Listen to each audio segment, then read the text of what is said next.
Oh, you've done it now. He's gone and got his big boy microphone out. It costs a lot of money. I need to use it at some point. Yeah, so I made that video yesterday and some other videos responding to comments.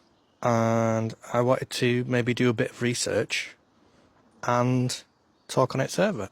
So I had some questions for myself in light of the notion that yellow emojis are not neutral. And I'm coming around to the idea that they're not. My first question was, why are emojis yellow? Emojis were invented in Japan. Say invented in Japan. They were first introduced in Japan. And they were yellow. It was after we were all using regular punctuation-based emoticons. If you know, you know. For my oldies in the audience, yes, we're old now, I'm sorry. And skin tone emojis were introduced, I believe, from my research, in 2015 and rolled out by Apple to their devices. I've done some research. I've looked at different articles. I've looked at some papers, but the two I want to focus on are these two, which are quite easily Googleable, and I'd like you to read them yourselves. The study is a little long, a little dense, but you can read the discussions at the end and their conclusions. But what this, it's a 2018-2021 study with some updates. Basically, that study finds it's one sample size, it's based in London, and they introduce a load of different tweets or text messages that are fairly kind of neutral in their tone, and introduce them to different groups with different skin tone emojis. And the perception they've concluded from that was that most of their audience, when viewing these things, viewed the yellow skin tone emojis as being from a white author. And that makes a lot of sense. It does, doesn't it? At the same time, that study acknowledges that it's a small sample size, and in different social groups there will be different dynamics, of course. And that's interesting and good that they noted. Here's some B-reel of me just thinking about what I'm going to say next because my brain doesn't work properly.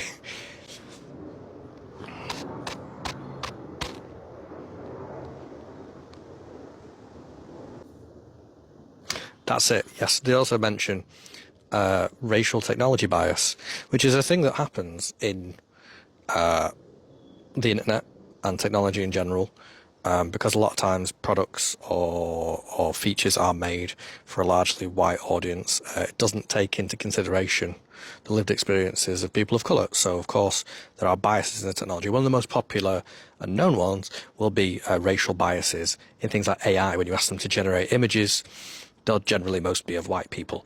And that's because of a bias in how it's trained and a lack of thought through what data it's going through and things like that. So there's an encouragement at the end of that study for people creating new things in the field of emojis. Although new things in the field of emojis, that's got to be a great job. To consider these racial biases and not just consider them, but study what changes happen and the before and after of those changes. Like, so if all of a sudden purple or green becomes the norm, not that it will, what was it like before that and what was it like after that? We could probably guess what the results of those changes would be, but it would be interesting, rather than to just go, oh, this happened after it, to just see what it was like before. And I think that's very important too. I'm waffling, so I'm going to get off this now. Now, the NPR article is a really good article. I like NPR. I love their Tiny Desk concerts. I can't say that I follow them too much for news. Just isn't in my sphere as much. But it was a really well thought out article, and it took different people from different backgrounds and asked them what kind of emojis they used. There were people in the field. There was a man who helped on the original Edinburgh study. But they cite examples of people of different racial mix-ups, saying that they didn't see one that really represented them completely, or that people would feel represented them completely, so they just stuck to the base yellow. There are white people using things like browner emojis, to give more representation in the space, although admittedly their friends didn't understand that. And rightly so, because that doesn't really make any sense to me. But, you know, an understandable mistake to make. And there are white people who, probably a bit like myself, if I'm being honest, in that space, who are using the yellow ones because they would feel like using a white emoji would be highlighting their privilege as a white person. Is that what it would be doing? That's for them and their friend group to decide, I think. And I really enjoyed looking at this. Do I think yellow is agnostic or neutral? Probably not anymore, if I'm honest. Am I still going to use the yellow emojis? Probably. I mean, honestly, I almost didn't want to say that. I was going to do like a little funny bit at the end where I was like, that's between me and my friends. You could have just asked for my phone number or something like that. But I fancy being honest here. Probably just going to use the yellow ones. It probably is maybe saying that whiteness is the default. But in the conversations I've had with my friends who are people of colour, they have said to me that they would probably be a little uncomfortable with me randomly using Caucasian skin tone emojis. It would be odd to them. So those are the only scenarios I'm really going to use them in. And I'd rather just do what they're more comfortable with. Definitely something to think on. I think if you're watching this video, you should go and read the paper on that article and maybe do your own research in the field.